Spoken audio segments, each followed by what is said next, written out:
अब हम बात करते हैं कार्बोहाइड्रेट्स की। कार्बोहाइड्रेट के अगर आप नाम को देखें तो it is made up of two words. Carbo means carbon and hydrate mean hydrogen and oxygen. So carbohydrate को हम वो मॉलिक्यूल्स भी कह सकते हैं जो कि कार्बन, हाइड्रोजन एंड ऑक्सीजन से मिलके बने हुए हैं। ये तो थी इसकी ओल्ड डेफिनेशन। लेकिन अगर हम अकॉर्डिंग टू साइंटिफिक डेफिनेशन की बात करें तो इनको हम वो कंपाउंड्स कहेंगे जिनका नाम पॉलीहाइड्रोक्सी एल्डिहाइड या पॉलीहाइड्रोक्सी कीटोन्स होते हैं, और ये एक दूसरी चीज़ में ट्रांसफॉर्म हो सकते हैं बाय हाइड्रोलिसिस, ऑक्सीडेशन और रिडक्शन। फॉर एग्जांपल अगर आप देखें तो ये 5 कार्बन रिंग है, तो इसलिए हमने इसके लिए जो वर्ड यूज़ किया वो है पेंटोज, और क्योंकि इसके अंदर जो फंक्शनल ग्रुप लगा हुआ वो है एल्डिहाइड, तो that's why we called it aldopentose. और पॉलीहाइड्रोक्सी इसलिए कह रहे हैं क्योंकि इसके अंदर मोर देन 1 हाइड्रोक्सिल कंपाउंड जो हैं वो आकर अटैच हुए हैं। इसी तरह अगर आप कीटोन को देखें तो कीटोन का जो सेकंड कार्बन है उसके ऊपर कार्बोनाइल ग्रुप अटैच है। This is the functional group of ketone. फिर इसके पास जो है वो अगेन मल्टीपल हाइड्रोक्सिल ग्रुप हैं, that's why we called it polyhydroxy ketone and polyhydroxy aldehyde. Greek ने जब कार्बोहाइड्रेट्स को डिस्कवर किया था तो they use the word saccharon. Saccharon का मतलब होता है स्वीट, सो दैट्स व्हाई हम कार्बोहाइड्रेट को सैकराइड्स भी कहते हैं। अब हम बात करते हैं कार्बोहाइड्रेट की क्लासिफिकेशन की, क्योंकि कार्बोहाइड्रेट्स जो हैं ये they are the variety of different molecules that are present differently both in plants, animals and in human. तो हम ये क्लासिफिकेशन करने के लिए जो क्राइटेरिया रखते हैं वो होता है सैकराइड यूनिट यानी ग्लूकोज यूनिट। जितने ज़्यादा ग्लूकोज यूनिट्स प्रेजेंट होंगे उसके बेसिस पे हम कार्बोहाइड्रेट को क्लासीफाई करेंगे। इसकी क्लासिफिकेशन हम लोग 3 ग्रुप्स में करते हैं। पहले ग्रुप का नाम है मोनोसैकेराइड। ये वो होते हैं जो कि एक सिंगल सैकेराइड यानी कि ग्लूकोज यूनिट पे कंसिस्ट होते हैं। दूसरे को हम कहते हैं ऑलिगोसैकेराइड। ये वो होते हैं जिसके अंदर 2 to 10 सैकेराइड यूनिट जो होते हैं वो अटैच हो जाते हैं। और आखिर में पॉलीसैकेराइड्स होते हैं। ये सबसे ज़्यादा कम्प्लेक्स फॉर्म ऑफ कार्बोहाइड्रेट है और ये वो होती है जिसके अंदर 10 या 10 से ज़्यादा सैकेराइड यूनिट यानी ग्लूकोज यूनिट्स जो हैं वो आकर अटैच हो जाएं। अब हम बात करते हैं सबसे simplest form of carbohydrate, that is the monosaccharide. Monosaccharide जो है अगेन बाय डेफिनेशन ये वो कार्बोहाइड्रेट होते हैं जिनके अंदर सिंगल यूनिट होता है। ये सबसे ज़्यादा जो है वो स्वीटेस्ट हैं, यानी अगर हम फ्लेवर की बात करें तो ये वो होते हैं जिनको आप मुंह में रखें तो ये फ़ौरन से स्वीट फ्लेवर देते हैं। और इसके स्ट्रक्चर के अंदर जो होते हैं वो 3 मेन कंपाउंड्स हैं, फ्रुक्टोज, गैलेक्टोज और ग्लूकोज। अगर हम क्लासिफिकेशन की बात करें तो हम लोग इसको इसके फंक्शनल ग्रुप और नंबर ऑफ कार्बन एटम्स से करते हैं। यहाँ पे स्टूडेंट अक्सर कंफ्यूज हो जाते हैं कि नंबर ऑफ कार्बन एटम्स का यूनिट से क्या ताल्लुक।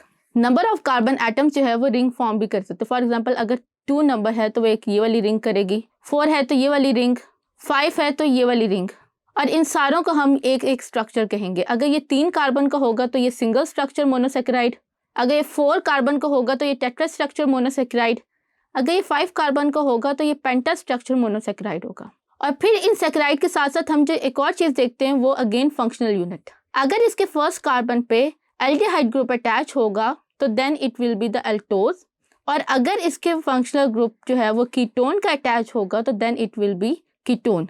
तो जब हम कार्बोहाइड्रेट का नेम लिखेंगे मोनोसैकेराइड के लिए तो पहले हम लोग इसके साथ ये फंक्शनल ग्रुप अटैच करेंगे एंड देन ये अटैच करेंगे कि उसकी जो रिंग है वो कितने कार्बन स्ट्रक्चर पे है। मोनोसैकेराइड को फिर अगेन हम लोग 2 चीज़ों पे डिस्टिंग्विश करें, एक उसका फंक्शनल ग्रुप के बेसिस पे हम लोग उसे क्लासीफाई करते हैं और दूसरा नंबर ऑफ कार्बन एटम्स पे। अगर आपका फंक्शनल ग्रुप कीटोन होगा तो उसे हम कीटोस कहेंगे, अगर एल्डोज शुगर एल्डिहाइड प्रेजेंट होगा तो एल्डोस, और अगर 5 कार्बन होगी तो पेंटोस, 4 कार्बन होगी टेट्रोस, 3 कार्बन होगी तो ट्रायोस। अगर आप अपने टेबल, आपके बुक में जो चैप्टर में टेबल गिवन है अगर आप उसको देखें तो हम लोगों का यही सिंपल फार्मूला यानी कि C3H6O3। अब ये C3H6 और O3 जो है ये आपका सिंपल कार्बोहाइड्रेट को शो करे। देखने में तो इसका स्ट्रक्चरल फार्मूला मॉलिक्यूलर तो सेम है, लेकिन क्योंकि फंक्शनल ग्रुप इसके अंदर एल्डोस है तो उसे हम ग्लिसरॉल्डिहाइड कहेंगे, और कीटोस होगी तो उसे हम डाईहाइड्रोक्सी एसीटोन कहेंगे। और ये आपके फोटोसिंथेसिस के अंदर भी इंटरमीडिएट कंपाउंड बनता है, और जब आप सेलुलर रेस्पिरेशन के अंदर ग्लाइकोलिसिस करते हैं तो तब ये कंपाउंड क्रिएट होता है। फिर उसके बाद हमारे पास 4 कार्बन कंपाउंड आ जाता है जिसको हम एल्डोस के प्रेजेंस में इरिथ्रोस कहेंगे, जबकि कीटोन प्रेजेंट होगी तो इरिथ्रोलोज। और ये भी जो है ये आपके बैक्टीरियल फोटोसिंथेसिस के अंदर जो है वो इंटरमीडिएट कंपाउंड क्रिएट होता है। फिर फिर उसके बाद हमारे पास 5 कार्बन जो कंपाउंड है वो सबसे ज़्यादा कॉमन होता है, जिसको हम राइबोस कहते हैं। अगर इस राइबोस के अंदर से हम लोग एक एक्स्ट्रा ऑक्सीजन का कंपाउंड रिमूव कर देंगे तो वो हमारे पास डिहाइड्रोक्सी राइबोस बन जाएगी, और अगर ये कीटोन प्रेजेंट होगा तो ये राइबोलोस बन जाएगी। राइबोस और डिहाइड्रोक्सी राइबोस जो कि एल्डिहाइड से क्रिएट हुए हैं, ये आपका डीएनए और आरएनए क्रिएट कर रहे होते हैं, जबकि राइबोलोस बिसफॉस्फेट जो होता है ये आपके फोटोसिंथेसिस के अंदर इंटरमीडिएट कंपाउंड होता है। फिर उसके बाद हम लोग 6 कार्बन कंपाउंड पे आते हैं, जो कि ग्लूकोज और गैलेक्टोज होता है एल्डिहाइड की प्रेजेंट में। ग्लूकोज और गैलेक्टोज जो होता है ये सबसे ज़्यादा कॉमन आपकी जो है फोटोसिंथेसिस के अंदर जो मेन कंपाउंड होता है, और हमारी प्लांट्स के अंदर जो मेन फोटोसिंथेसिस का कंपाउंड क्रिएट होता है वो ग्लूकोज ही होता है। फिर उसका जो आइसोमर होता है वो फ्रुक्टोज होता है। फ्रुक्टोज जो होता है ये भी आपका रिस्पिरेशन के अंदर जो होता है वो इंटरमीडिएट कंपाउंड है, एंड समटाइम्स जो होता है वो कुछ जो प्लांट्स के फ्रूट्स होते हैं उनमें भी ये प्रेजेंट होता है। फिर उसके बाद जो 7 कार्बन होती है उसके अंदर अगर एल्डिहाइड ग्रुप प्रेजेंट होगा तो हम उसे ग्लूकोहेप्टोज कहेंगे, और यही अगर कीटोन होगा तो फिर हम इसे सूडोहेप्टुलोज कहेंगे, और ये भी फोटोसिंथेसिस के अंदर इंटरमीडिएट कंपाउंड बनता है। इंटरमीडिएट कंपाउंड बनने का मतलब वो होता है कि वो कंपाउंड जो कि रिएक्शन के बीच में ही बने और उसी में टूट कर कोई और चीज़ बना दे, आखिर में आपको ये कंपाउंड नहीं मिलेगा। अब हम बात करते हैं केमिकल स्ट्रक्चर की मोनोसेक्राइड के। मोनोसेक्राइड के अंदर जो होता है वो 2 तरह के स्ट्रक्चर होते हैं। अगर ये ड्राई फॉर्म में प्रेजेंट होगा तो ये ओपन रिंग होगी, और अगर यही इसके अंदर जो है ये वाटर ऐड हो जाएगा तो ये वाटर के अंदर जो है ये क्रिस्टलाइन रिंग स्ट्रक्चर क्रिएट करेगा, जिसको हम ग्लूकोज का मोनोसेक्राइड यूनिट कहते हैं। और आपने जो है ये इस प्रोजेक्शन को हम लोग जो है वो फिशर प्रोजेक्शन कहते हैं, और इसको हम जो है वो हाथवे प्रोजेक्शन कहते हैं। फिशर और हाथवे प्रोजेक्शन के बाद आपके पास एक बहुत इंपॉर्टेंट चीज़ जो है वो आती है, जो कि है स्टीरियो आइसोमेरिज्म। स्टीरियो आइसोमेरिज्म के अंदर वो होता है जिसके अंदर आपके कोई भी कंपाउंड जो होता है वो एक दूसरे के अंदर जो होता है वो चेंज हो जाता है, एसिमेट्रिकल प्रेजेंट में होता है। इसको अंडरस्टैंड करने से पहले आप पहले कायरल कंपाउंड को देखें। फॉर एग्जाम्पल, मेरे पास कोई ऐसा कार्बन है जिसके एक साइड पे आर ग्रुप प्रेजेंट है, एक साइड पे एच है, एक साइड पे बी आर है, और एक साइड पे जो है वो ओ एच है।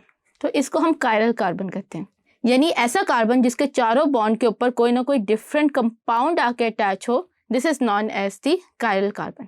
अगर हम ग्लूकोज के स्ट्रक्चर को देखें,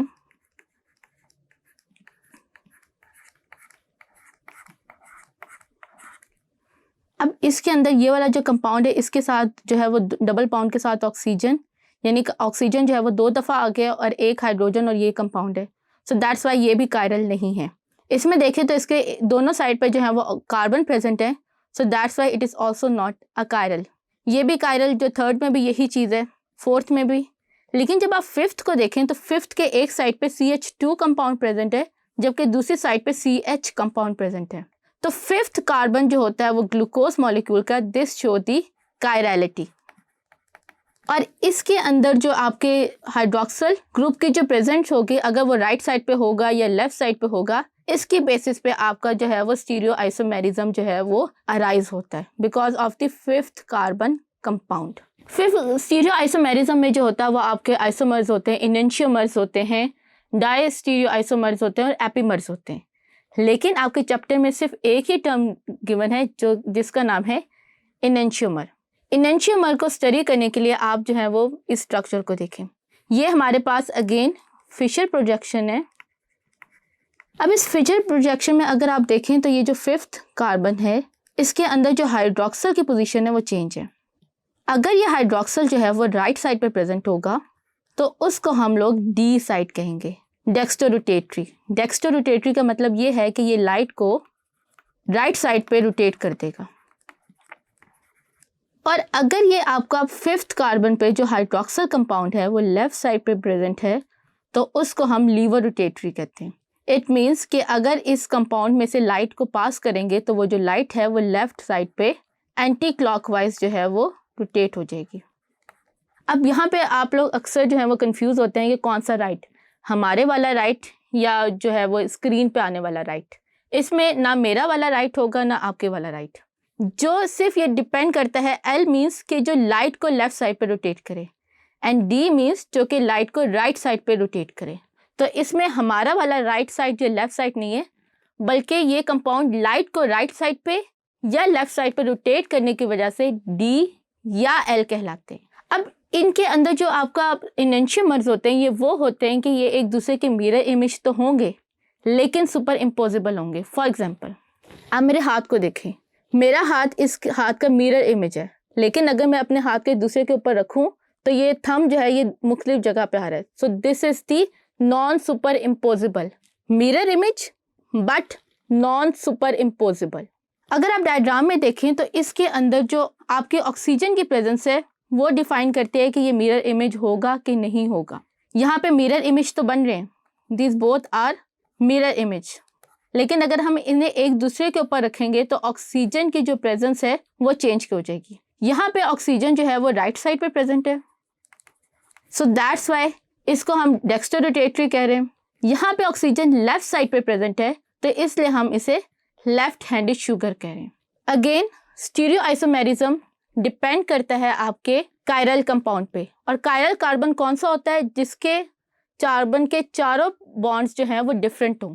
अगर हम ग्लूकोज की बात करें तो इसका जो 5वां कार्बन है सिर्फ वही कायरलिटी शो करता है। उसके अंदर हाइड्रोक्सल का लेफ्ट साइड पे या राइट साइड पे प्रेजेंट होने की वजह से लाइट जो है, अगर हम उस कंपाउंड या उस सोल्यूशन में से लाइट पास करेंगे तो वो लेफ्ट साइड या राइट साइड पे हो जाएगी। और अगर इसी चीज को मैं रिंग स्ट्रक्चर में ले आऊं तो यहाँ पे ऑक्सीजन की प्रेजेंस लेफ्ट साइड या राइट साइड पे जो है वो डेक्स्ट्रो और लीवो को जो है वो एक्सप्लेन करिए।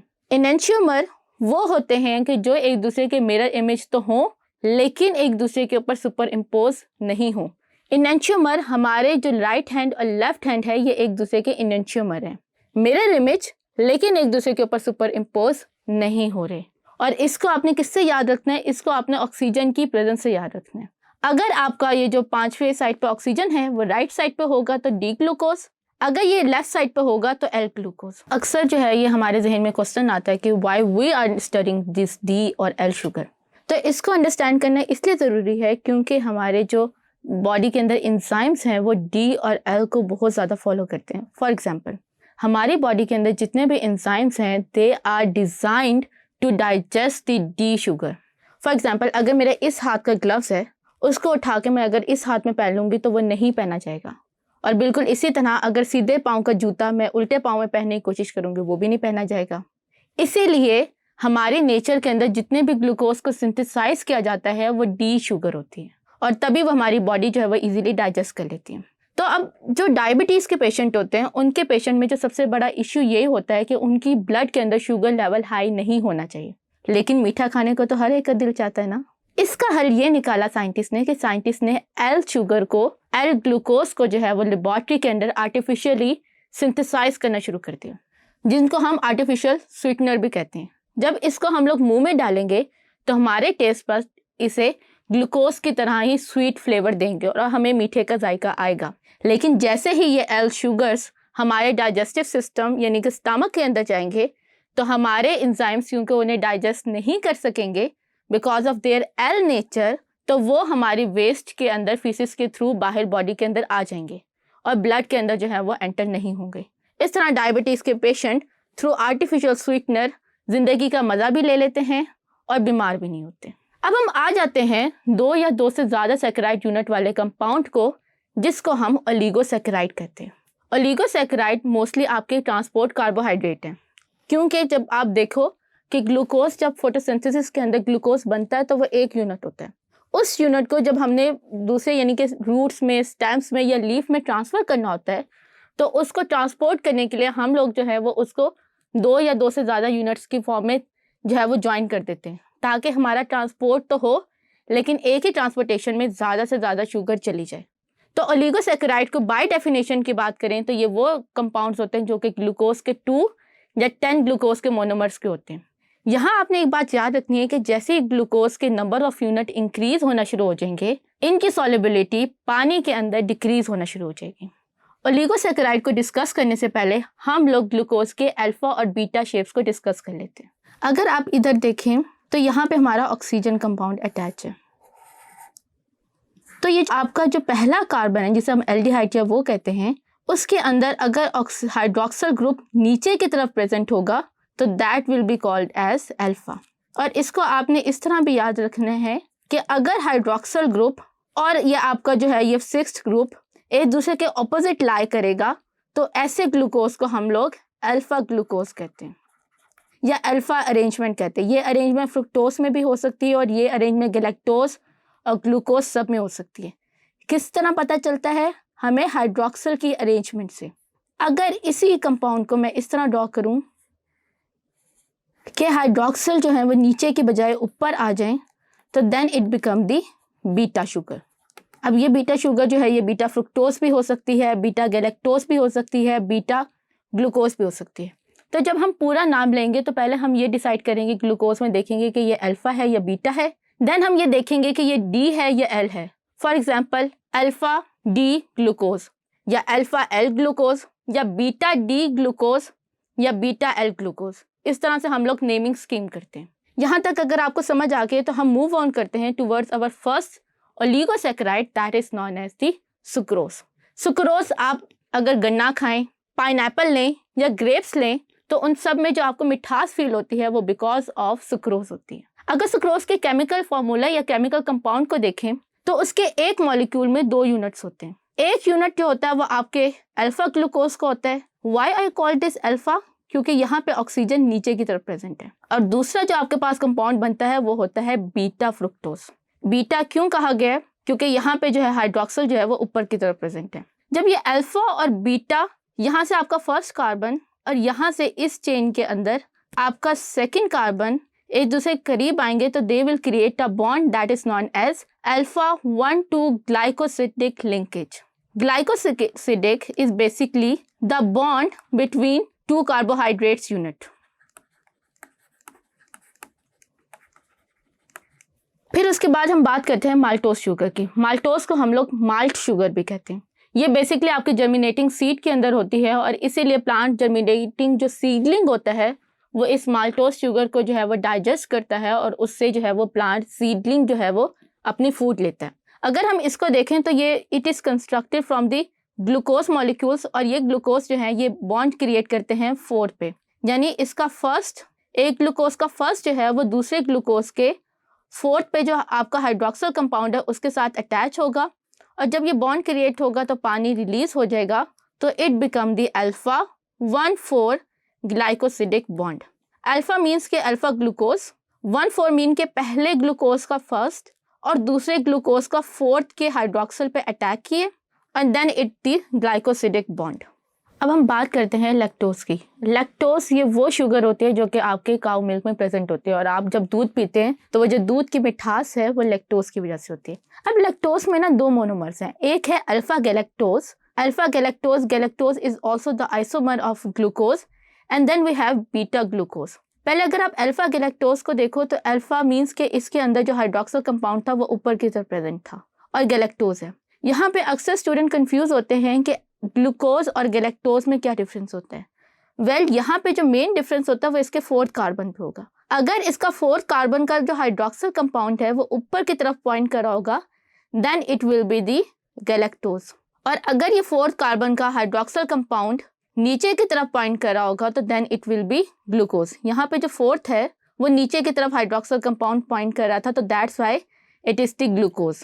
4th कार्बन हाइड्रोक्सिल ग्रुप ऊपर गैलेक्टोज, हाइड्रोक्सिल ग्रुप नीचे ग्लूकोज, और अल्फा और बीटा की पहचान तो आपको है। सो ये अल्फा गैलेक्टोज का यानी कि हाइड्रोक्सिल कंपाउंड यहाँ से बीटा ग्लूकोज के इस हाइड्रोक्सिल कंपाउंड के साथ रिएक्ट करता है, रिएक्शन में वाटर को अगेन रिलीज करेगा and then it will become the lactose sugar.